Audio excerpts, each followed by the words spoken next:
नमस्कार, मैं हूं विद्यासागर। स्वागत है आप सभी का देवभूमि में। बुलेटिन में सबसे पहले बात करेंगे इस वक्त की खबर आ रही है देहरादून से, जहां पर सीएम तीरथ ने सुनी मन की बात। आपको बता दें कि मन की बात कार्यक्रम को पूरे ध्यान से सुनते हुए सीएम तीरथ सिंह रावत ने कहा कि मन की बात में प्रेरणादायी है। प्रधानमंत्री जी के संदेश, मन की बात में मिले मार्गदर्शन के लिए पीएम का आभार जताया। कोरोना काल में बेहतर प्रबंधन से देश में स्थितियां हुई नियंत्रित। मुख्यमंत्री तीरथ सिंह रावत ने यह बात कही है। देहरादून से खबर है, मन की बात में प्रेरणादायी है प्रधानमंत्री जी के संदेश, ये बात कही है मुख्यमंत्री तीरथ सिंह रावत ने। तो आज मन की बात कार्यक्रम को गौर से सुनते हुए मुख्यमंत्री तीरथ सिंह रावत ने कहा कि इस कार्यक्रम को सुनने से प्रेरणा मिलती है। मन की बात में प्रेरणादायी हैं प्रधानमंत्री जी के संदेश। मन की बात में मार्गदर्शन मिलते हैं। कोरोना काल में बेहतर प्रबंधन से देश में स्थितियां सुधरी है। ये बातें कही है मुख्यमंत्री तीरथ सिंह रावत ने। तो देहरादून से खबर है, आपको बता दें कि मन की बात कार्यक्रम प्रधानमंत्री के द्वारा संबोधित देश को किया जाता है और इस कार्यक्रम के माध्यम से वो संदेश देते हैं, खासकर कोरोना को लेकर हो, चाहे विकास को लेकर हो, चाहे बच्चों को लेकर हो, या फिर आने वाले कल को लेकर हो।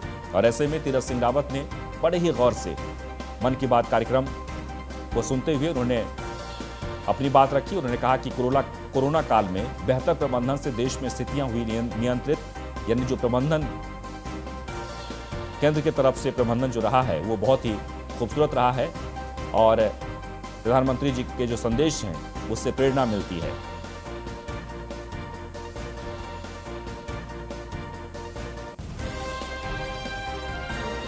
तो कार्यक्रम के 75वें अंक पूरे होने पर कहा कि इससे देश को आगे बढ़ने का हौसला और मार्गदर्शन मिला है। कोरोना काल में भी प्रधानमंत्री के बेहतर प्रबंधन से देश में स्थितियां नियंत्रित हुई है।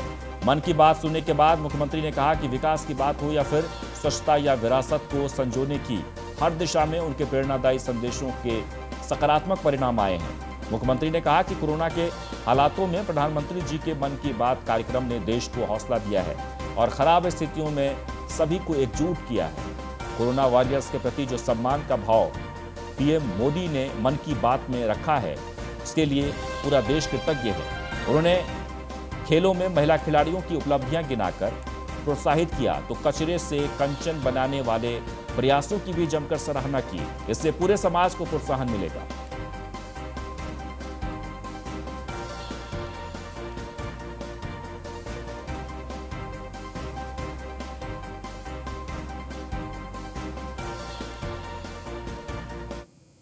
आगे बढ़ते हैं। बीजेपी प्रदेश अध्यक्ष के आवास पर होली मिलन कार्यक्रम का आयोजन किया गया। यमुना कॉलोनी आवास पर यह कार्यक्रम रखा गया, जिसमें कई मंत्री और विधायक पहुंचे। सभी ने एक दूसरे को होली की शुभकामनाएं दी।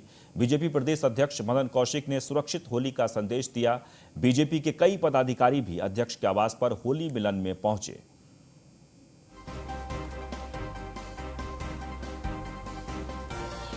उत्तराखंड के बीजेपी प्रदेश अध्यक्ष मदन कौशिक के आवास पर होली मिलन कार्यक्रम का आयोजन किया गया। तस्वीरों में आप देख सकते हैं। हालांकि मुख्यमंत्री तीरथ सिंह रावत लगातार गाइडलाइंस की बात कहते हैं। उन्होंने कहा है कि आप अपने अपने घर में रहकर ही होली मनाएं, किसी भी सामूहिक कार्यक्रम में ना जाएं। लेकिन तस्वीरों में आप देख सकते हैं कि प्रदेश अध्यक्ष के आवास पर एक बहुत ही खूबसूरत कार्यक्रम का आयोजन किया गया था, होली मिलन समारोह। ये कार्यक्रम एक ऐसा कार्यक्रम होता है जहां सभी लोग गिले शिकवे भूलकर एक दूसरे से गले मिलते हैं, रंग और अबीर लगाते हैं और साथ ही पूरे देश को शुभकामनाओं के साथ उत्साह और उमंग में झूमने को सराबोर करते हैं। और ऐसे ही तस्वीर उत्तराखंड के देहरादून से देखने को मिल रही है। तस्वीरों में आप देख सकते हैं मदन कौशिक, जो कि बीजेपी के प्रदेश अध्यक्ष हैं, वो बड़े ही उत्साह और उमंग के साथ कार्यक्रम का आयोजन करते हुए उन्होंने सभी को आमंत्रित किया और बीजेपी के कई विधायक, प्रदेश के कई मंत्री, सभी लोग उपस्थित हुए।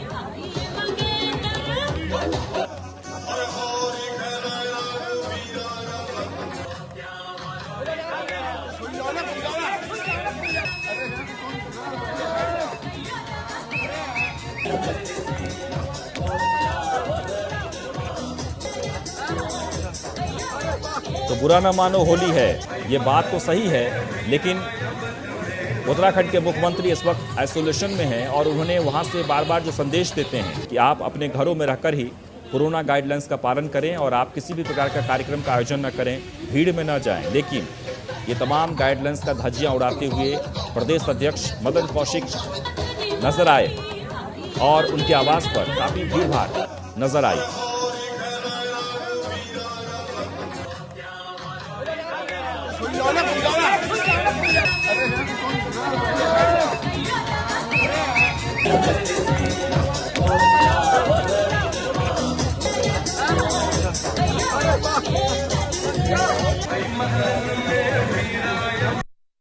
जनता पार्टी उत्तराखंड की ओर से आप सबको बहुत बहुत बधाई, शुभकामनाएं। बोलो ना भाई। मैं भारतीय जनता पार्टी उत्तराखंड की ओर से अपने सभी प्रदेशवासियों को होली के इस पर्व की हार्दिक बधाई और शुभकामनाएं देता हूं। होली का ये पर्व समरसता का और समभाव का पर्व भारतीय संस्कृति को इस रूप में परिलक्षित करता है।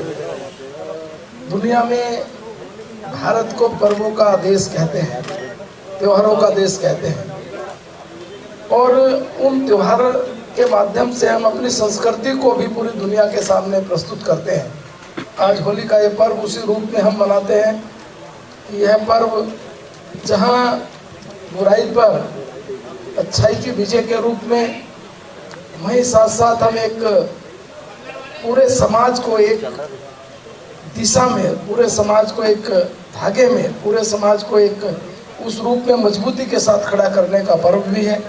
इस पर्व को हम कहीं ना कहीं एक संदेश के रूप में देखते हैं कि ना इसमें कोई छोटा बड़ा, ना कोई किसी रूप में किसी भी एक तरह का बंधन नहीं है। और निश्चित रूप से पर्व हमें हमारे देश की उन्नति और तरक्की के रूप में हम इसको देखते हैं। आज इस अवसर पर मैं आप सभी मित्रों का हार्दिक बधाई और शुभकामनाएं देता हूं। सल्ट उपचुनाव को लेकर कांग्रेस की तैयारी काफी देखने को मिल रही है। कांग्रेस आज अपना उम्मीदवार घोषित कर सकती है। सल्ट उपचुनाव को गंभीरता से ले रहे हैं प्रीतम सिंह। आलाकमान से सल्ट सीट के दावेदारों को लेकर मंथन किया जा रहा है। तो आपको बता दें कि अभी तक सल्ट विधानसभा सीट पर जो उपचुनाव होने जा रहा है उस पर प्रत्याशी के नाम का ऐलान नहीं किया गया है, लेकिन कांग्रेस के आलाकमान बहुत ही जल्द इस पर, यानी कि जो नाम दिए गए हैं उस पर मुहर लगाएंगे। सल्ट उपचुनाव को लेकर कांग्रेस काफी गंभीर है, पूरी मजबूती के साथ तैयारी कर रही है और इस तैयारी में बहुत ही जल्द प्रत्याशी के नाम का भी ऐलान कर दिया जाएगा। तो आलाकमान से सल्ट सीट के दावेदारों को लेकर मंथन किया जा रहा है। कई नाम हैं जिसे दावेदार बनाया गया है, लेकिन उस पर एक किसी नाम पर मुहर लगेगी और ये बहुत ही जल्दी, आपको बता दें कि कांग्रेस के आलाकमान इस पर फैसला लेंगे। संभवतः उम्मीद ये की जा रही है कि होली के बाद, या हो सकता है कि आज ही इस पर मुहर लग जाए। तो सल्ट उपचुनाव को लेकर कांग्रेस की तैयारी देखने को मिल रही है। कांग्रेस आज अपना उम्मीदवार घोषित कर सकती है। आपको बता दें कि आज कांग्रेस अपना उम्मीदवार घोषित कर सकती है। सल्ट उपचुनाव को गंभीरता से ले रहे हैं प्रीतम सिंह।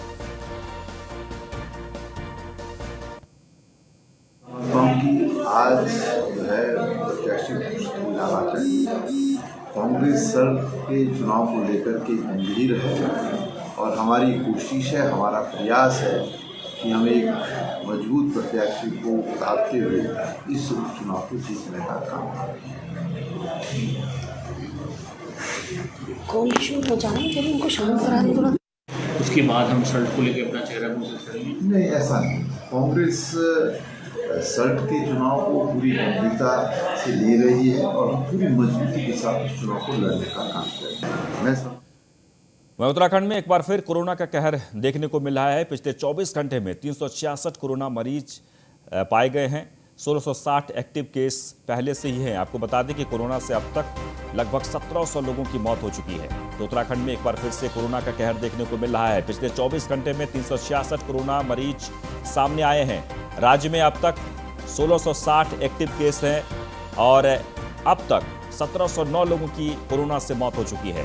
तो काफ़ी चिंता का विषय बना हुआ है उत्तराखंड में कोरोना को लेकर, यानी कोरोना का कहर लगातार जारी है। मुख्यमंत्री ने संदेश दिया है कि होली के मद्देनजर आप सावधान रहें, सुरक्षित रहें, भीड़ भाड़ वाले इलाके में ना जाएं और अपने अपने घरों में ही रंग खेलें। तो कोरोना से अब तक 1709 लोगों की मौत हो गई है।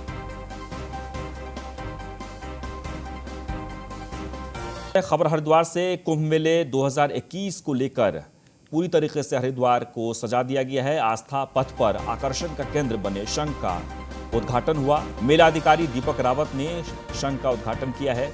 विजन ग्रुप मुंबई अंतर्राष्ट्रीय चित्रकार कृपा शाह के सहयोग से यह शंख बनाया गया है।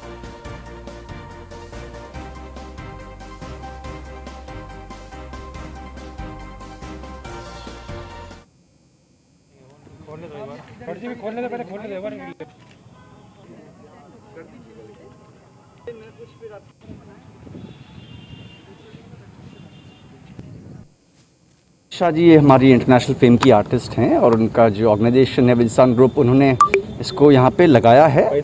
इसमें अभी आप जानते हैं कि आस्था पथ बहुत सुंदर बना है और लगभग 1 किलोमीटर इसकी लंबाई है। गंगा जी की धारा भी बगल में है।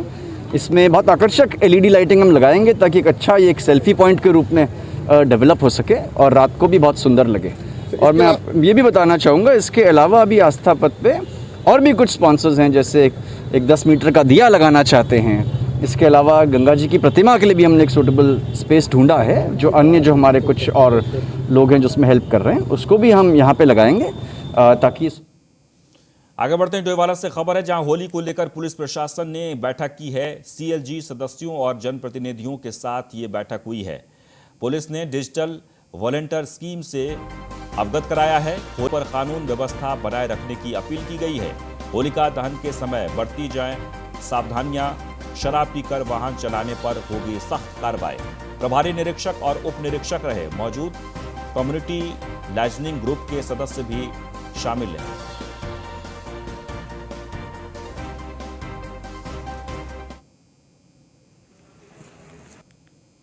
मीटिंग है जो उच्च अधिकारियों का भी आदेश था कि एक मीटिंग करनी है, एक पुनर्गठन करना है CLG का। तो उसी के परिप्रेक्ष्य में आज कोतवाली डोईवाला में प्रभारी निरीक्षक SSI और अन्य स्टाफगणों के साथ CLG के समूह के साथ एक मीटिंग की गई है, जिसमें होली के दृष्टिगत फौरी तौर पे होली के दृष्टिगत जो है दिशा निर्देश दिए गए हैं। मीटिंग है जो तो कुंभ मेला और 4 धाम यात्रा शुरू होने में अब कुछ ही समय बच गया है। ऐसे में शहर के अंदर बढ़ने वाले ट्रैफिक के दबाव को लेकर पुलिस अधिकारी चिंतित नजर आ रहे हैं। ट्रैफिक को किस प्रकार व्यवस्थित कराया जाए, इसके लिए नोडल अधिकारी SSP टिहरी तृप्ति भट्ट ने मुनिकिरेती, ऋषिकेश, लक्ष्मण झूला थाना के निरीक्षकों के साथ कोतवाली में बैठक की है। इस दौरान ट्रैफिक प्लान को लेकर विभिन्न बिंदुओं पर गहन चर्चा की गई। साथ ही 3 अप्रैल तक ट्रैफिक प्लान तैयार कर 4 अप्रैल को प्लान की मॉक ड्रिल भी की जाएगी। यदि मॉक ड्रिल के दौरान कुछ कमी मिलती है तो 6 अप्रैल को फिर से कमियों को दूर कर मॉक ड्रिल की जाएगी। मॉक ड्रिल सफल होने पर 7 अप्रैल से ट्रैफिक प्लान शहर में लागू कर दिया जाएगा।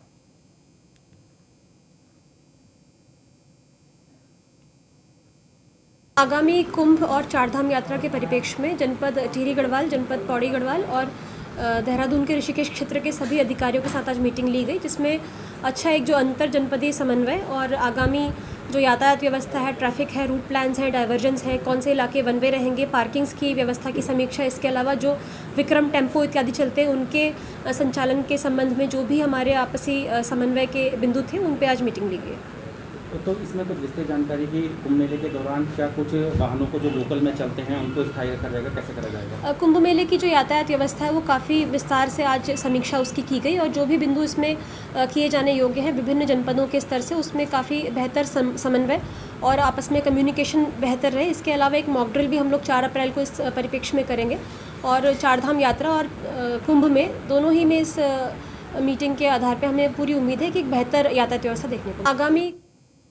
आगे बढ़ते हैं। डोईवाला से खबर है, जहां पेयजल की गंभीर समस्या से ग्रामीण परेशान है। खस्ता हाल सड़कों से जूझ रहे ग्रामीण पर्वतीय क्षेत्र की स्वास्थ्य सेवाएं भगवान भरोसे छोड़ दिया है। डोईवाला विधानसभा के पर्वतीय क्षेत्र में गर्मियां शुरू होने से पहले ही ग्रामीणों को पेयजल किल्लत का सामना करना पड़ रहा है, तो वहीं यहाँ की सड़कें भी खस्ता हाल हो चुकी है।